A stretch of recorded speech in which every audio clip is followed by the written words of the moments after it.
आपल्या हिंदू धर्मात अन्नाला ब्रह्म मानले जाते. अन्नधान्याचा आदर केला तर माता लक्ष्मी आणि अन्नपूर्ण देवी यांची कृपा आपल्या घरावर सदैव राहते. तांदूळ हे शुभत्व, पवित्रता आणि समृद्धीचे प्रतीक मानले जातात. कोणतीही पूजा, शुभ कार्य किंवा धार्मिक विधी तांदळाशिवाय अपूर्ण आहेत. अनेक लोक मेहनत करतात, कष्ट करतात, पण तरीही पैसा घरात टिकत नाही. कधी अनावश्यक खर्च वाढतात तर कधी आर्थिक अडचणी सतत येत राहतात.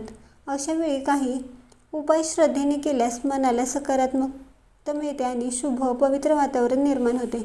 चला तर मग आज जाणून घेणार आहोत की तांदळाच्या डब्यात कोणती शुभ वस्तू ठेवावी ज्यामुळे माता लक्ष्मीची कृपा सदैव आपल्या कुटुंबावर राहील. हळद ही अत्यंत पवित्र मानली जाते. हळदीचा संबंध भगवान विष्णू आणि माता लक्ष्मी यांच्याशी जोडला आहे. घरातील तांदळाच्या डब्यात एक स्वच्छ आणि अखंड हळदीची गाठ ठेवली तर घरात सुख समृद्धी वाढते अशी श्रद्धा आहे. हा उपाय करण्यासाठी शुक्रवारचा दिवस निवडा. सकाळी स्नान करून स्वच्छ कपडे परिधान करा. एका छोट्या ताटात हळदीची गाठ ठेवा. त्यावर कुंकू आणि अक्षता अर्पण करा आणि ओम श्री महालक्ष्मी नमः या मंत्राचा 11 किंवा 21 वेळा जप करा. मंत्र जप पूर्ण झाल्यानंतर ती हळदीची गाठ तांदळाच्या डब्यात ठेवावी. हा उपाय करताना मनात माता लक्ष्मीचे स्मरण करावे आणि घरातील सुख समृद्धीसाठी प्रार्थना करावी.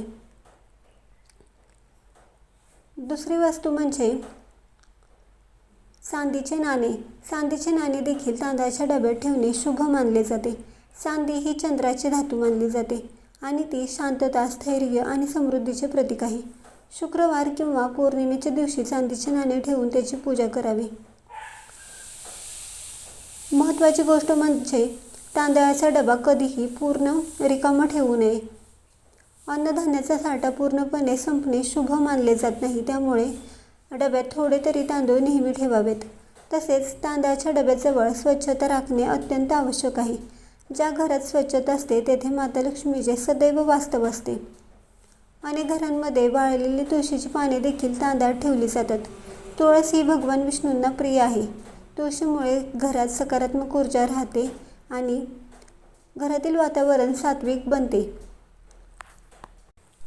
कोणताही उपाय हा श्रद्धा, विश्वास आणि आपल्या कर्मासोबत फलदायी ठरतो.